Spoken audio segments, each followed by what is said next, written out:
Башкортостанда декларация кампаниясы бара. Халым төлөсләр 30 апрельгә тиклем 2024 елда алынган килемдәре турында документ бирергә бурыслы. Хавымыгыз эфирдә интервью тапшыруы студияла Гөлсемә Эштанова.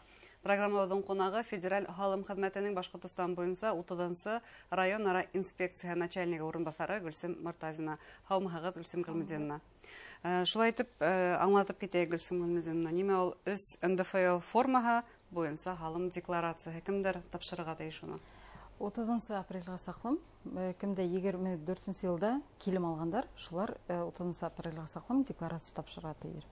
Улар инде безнең кемдер фатирларын, йорттарын, ерләрен, транспортларын хаткандар бит инде, яки күсем мираска алгандар бит инде, күвитеп теге яки дус булмаган, якын булмаган кешеңдән бүләк алган бит инде. Шулар декларация тапшыралар. Һәм кемдер репетиторлар бит инде, безнең шәхси эшкуарлар, кемдер русалап әйтеп китәм, общесистем налогообложениялар, улар декларация тапшырырга тиештер 30 апрельгә сактым. Буны ничек эшләргә мөмкин? Уны ул декларацияларда кагыд рәвешендә һәм электрон формада тапшырырга мөмкин. Кагыд форманда ул халым хезмәтенә килеп тапшырырга мөмкинчелек бар һәм күп функциялы үзәккә шулай кагыд рәвешендә һәм почта бүлекчәләре аша, электрон рәвешендә дәүләт порталы аша электрон рәвешендә ибәр була бит инде. Һәм иң уңайлыгы ул шәхси кабинет аша. Чөнки унда 90% мәгълүмат автоматик рәвешендә тултырыла. Ягъни бunda үзе тултырмагала, уга ярдәм итәргә мөмкинлек бар. Әлбәттә. Бархала аңлашылып тора димәк. Әгәр дә оныталар, 30 апрельгә тиклем тапшырырга. Әгәр дә оныталар инде кайһылар менә әйтәләр бит инде, яра декларация тапшырмаһам да, мине тапмайдар да, белмәйдәр да, мине бер мәллә эшләтмәйдәр дигән кайһыбердә шундый гражданнар бар бит инде. Һәм уларга 30 апрельгә саклым тапшырмаһалар һәм 15 июльгә саклым түләмәһәләр бит инде халымдарын, уларга халым хезмәтенең кодексы буенча 19 статья буенча вакытында бирелмәгән декларация өчен штрафка ия буласактар һәм 15 июльгә саклым түләмәгән халымдар өчен 122 статьяһы буенча штрафтарга ия буласактар алар. Бу штрафтар зурмы? Декларация тапшырмаган өчен 1000 сумдан да кем түгел, вакытында түләнмәгәнгә 30%-тан да кем түгел.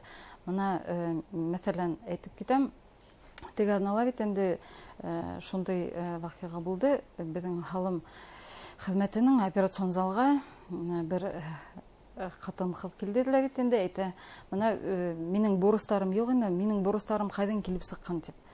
Байтак кына бит инде суммаһы. Шуннан асып карай баштагайнык, ул 2023 елда өйен хаткан һәм ерен хаткан. Декларация тапшырмаган.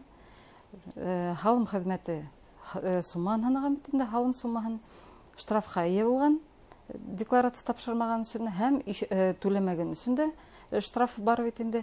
Һәм 15 июльдән алып 24 елдан бүгенге саклым пенияһы 50 меңгә якын шул штраф менән пения йылып килгән, һәм аптырап китте бит инде. Мин аны унытканмын да, белмәнем дә бит инде. Шуның өчен дә без әүдем информацион кампания алып барабыз һәм кайһылар безнең гражданнар шулай дип уйлыйлар бит инде. Декларация тапшырмаһам, мине тапмайдар да, белмәйдәр дип. Әмма безгә булган мәгълүмат килә һәм безнең отдел камеральных проверок дип әйтгәндә, улар булган шул мәгълүматты йыеп, камераль проверка башлана һәм акт камеральный проверканы ебәрәләр. Бuna һәм әйткән штрафтар һәм пениялар, улар дәүләт хезмәте порталында күренмәйме? Күренә, улар шул моны 2023 елга тапшырмаган декларацияларды, улар бит 30 апрельгә саклым былтыр тапшырырга тиештер бит инде. Һәм 15 июльдән һуң камераль проверка 3 ай бара һәм октябрь аенда ул суммаларды яйлап ултырта башланылар һәм улар яңа сак кына асып карый баштандылар бит инде һәм хайран калдылар. Гомумән бүтән булган килем буенча декларация тапшырырга кирәк килеп сыга димәк. Юк, менә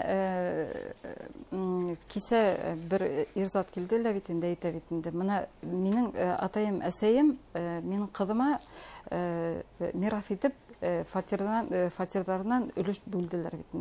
Миңа декларация тапшырырга кирәкме дип. Уга туганса аңлатып ебәрдек, чөнки онда декларация тапшырырга кирәкми, ул бит якын туган килеп сыга. Шуның өчендә уларга теге кагыйдә рәвешендә пояснительная записка дип әйтәйек инде, русалап әйтеп китәйек.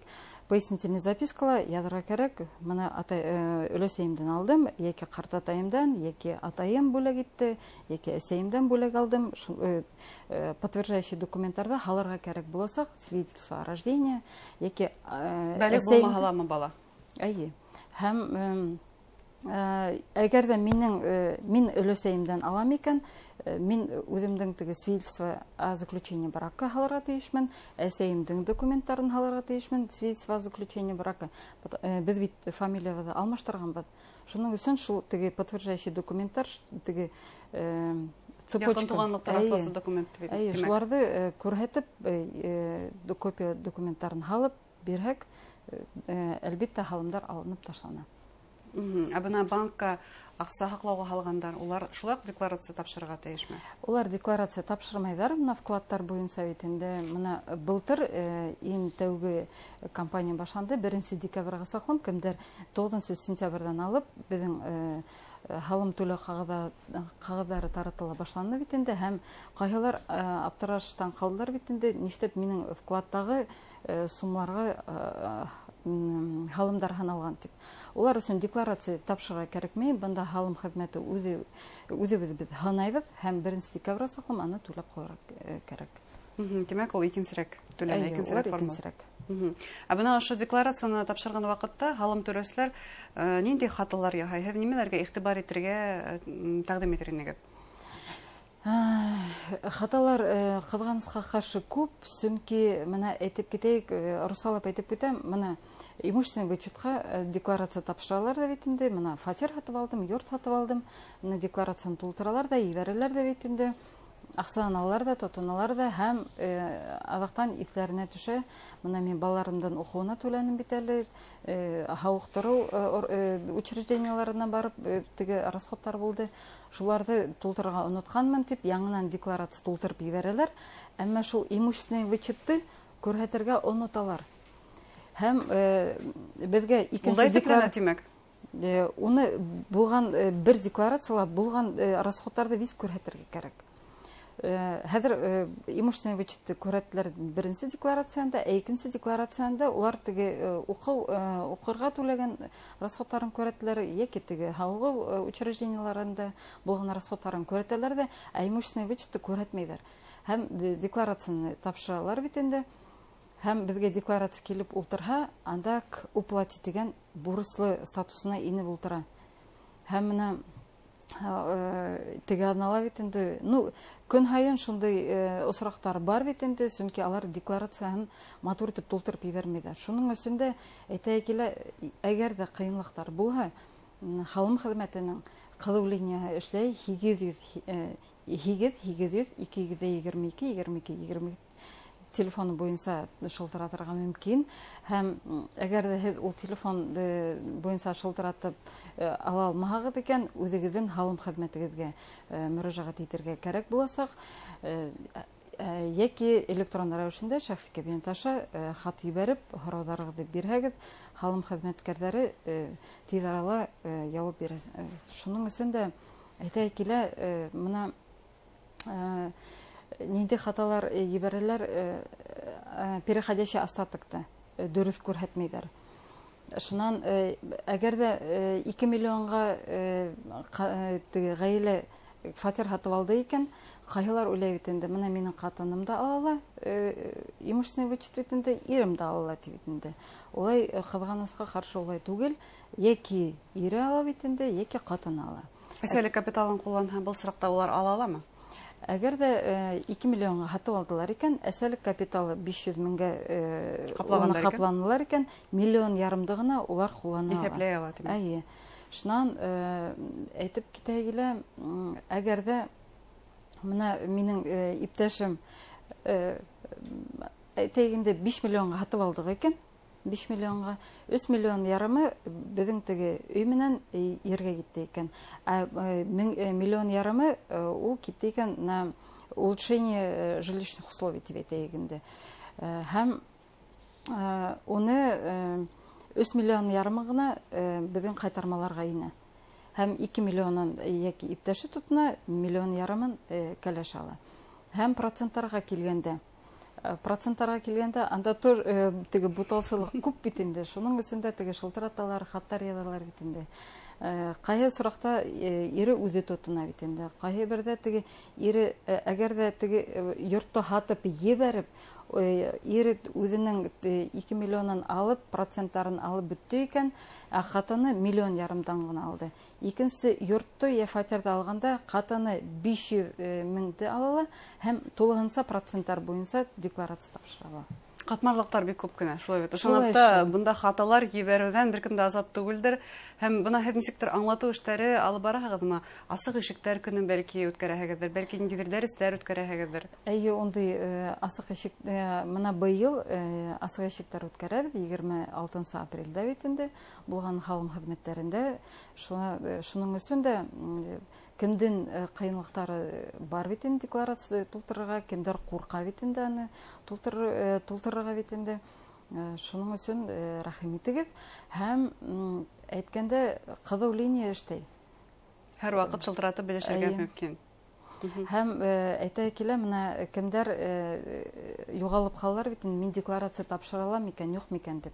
Безнең халым хезмәтенең рәсми сайтында онлайн опрос дип әйтәм, русалап килгәндә бара һәм анда килтерелгән QR-код. Шул QR-кодка аша белеп була декларация тапшырырга кирәкме, юкмы. Анда барыгы бер 10 һорау, анда килтереп сыгарыла, бирергә кирәкме, юкмы декларацияны. Но бында дөрес җавап бирергә кирәк. Анда нисә балаларың бар, касан собственностька оформляться ителгән, аларда виз кенә шул дөрес итеп җавап бирергә кирәк. Шулай итеп, әгәр һорауларыгыз булһа, халым түрәсенең шәхси кабинетында бөтен һорауларга җаваптар алырга мөмкин. Кызыл линияла, я булмаһа асык ишектәр көнендә касан? 26 апрель. 26 апрель халык хезмәткәрләре, хөрмәтле тамашачылар, асык ишектәр көне үткәрә һәм әгәр дә һорауларыгыз булһа, барып белергә мөмкин. Әңгәмәгез өчен зур рәхмәт. Хөрмәтле тамашачылар, федераль халым хезмәтенең Башкортстан буенча 30-нчы район ара инспекция начальник урынбасары Гөлсем Муртазина менән халым декларация төзелеш кирәкләре турында һөйләштек. Игътибарыгызга зур рәхмәт.